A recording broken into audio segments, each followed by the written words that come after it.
சொல்லுங்க. யார் நீங்க? நான் ஒரு விவசாயிங்க. பசுமாடு வச்சு பால் கறந்து ஊத்திட்டு இருக்கிறேங்க. நான் எந்த தனியார் சொசைட்டில பால் கொண்டாந்து ஊத்துறனோ அதே சொசைட்டில தான் இந்த தெருவில் இருக்கிற எல்லாருமே பால் வாங்குறீங்க. ஆமா, அதுக்கு என்ன இப்போ? அந்த தனியார் பால் சொசைட்டில உங்ககிட்ட எல்லாம் லிட்டருக்கு 50 ரூபா வாங்குறாங்க. ஆனா எங்களுக்கு 30 ரூபாய்ன்னு சொல்றாங்க. அப்புறம் டிகிரி வரல, டெஸ்ட் சரியா வரலன்னு சொல்லி 3 ரூபாய் புடிச்சுக்கிட்டு லிட்டருக்கு 27 ரூபா தான் தர்றாங்க. சரி, இதையே எங்கிட்ட சொல்றீங்க? இல்ல மேடம், நீங்களும் நானும் பக்கத்து பக்கத்து வீடுதான். நாங்க ஊத்துற பாலை அப்படியே புடிச்சு உங்களுக்கு 50 ரூபாய் ஊத்துறாங்க. 20 ரூபாய் லாபம் வச்சு. அதே நான் எங்க மாட்டு பாலை இங்க கொண்டாந்து உங்களுக்கே நான் நேரடியா ஊத்துறேன். எனக்கு 40 ரூபா கொடுங்க போகுது. தினம் எல்லாரும் வீட்டுக்கு 2 லிட்டர் வாங்குறீங்க. காலையில 1 லிட்டர், சாயந்தரம் 1 லிட்டர். இதுவே நேரடியா எங்கிட்ட வாங்குனீங்கன்னா உங்களுக்கு லிட்டருக்கு 10 ரூபா மிச்சமாகும்.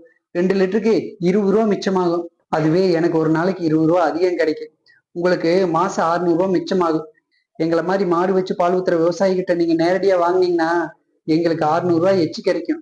உங்க ஒருத்தராலேயே தினம் 20 லிட்டர் பால் ஊத்துற விவசாயி கிட்ட 10 பேர் நேரடியா எங்கிட்ட வாங்கினீங்கன்னா மாசம் 6000 ரூபாய் எங்களுக்கு லாபம் கிடைக்குங்க எச்சா. அதனால 2 நேரமும் நானே இந்த தெருவில் எல்லாத்துக்கும் பால் கொண்டாந்து கொடுத்துறேன் மேடம். நீங்க எங்கிட்டயே பால் வாங்கிக்கங்க மேடம். நீங்க சொல்ற மாதிரி உங்ககிட்டயே நாங்க எல்லாரும் வாங்கிக்கிறோம். ஆனா அவங்க 27 ரூபாய் தானே தராங்கன்னு சொல்றீங்க. 3 ரூபாய சேர்த்தி 30 ரூபாய நாங்க உங்களுக்கு தந்துடுறோம். நீங்க 2 நேரமும் கொண்டு வந்து பால் ஊத்திட்டு போயிருங்க. என்ன மேடம், எவனோ கார்பரேட் கம்பெனிக்காரங்கிட்ட எங்க பாலைய எதுவும் பேசாம 50 ரூபா கொடுத்து வாங்கிட்டு வரீங்க.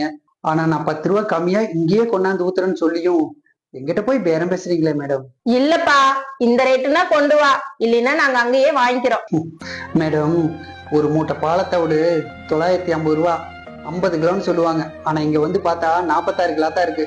ஒரு மூட்டை மாட்டு தீனி 1600 ரூபாய். அது இல்லாம மாட்டுக்கு வைக்கோல், சோளத்தட்டு, அப்படி இப்படின்னு கணக்கு பார்த்தா நாங்க தினம் செய்யற வேலைக்கு கூலியோட நிக்காது மேடம். எங்களுக்கு தோட்டத்துக்குள்ளேயே வேலை சரியா இருக்கிறதுனால வெளியில கொண்டு வந்து எதுவுமே விற்க முடியல மேடம். உணவு பொருள் உற்பத்தி பண்ணி கொடுக்குற நாங்க இழிஞ்ச துணியை கட்டியிருக்கோம். ஆனா எங்கிட்ட வாங்கி விற்கிறவன் பென்ஸ் கார்ல போறான் மேடம்.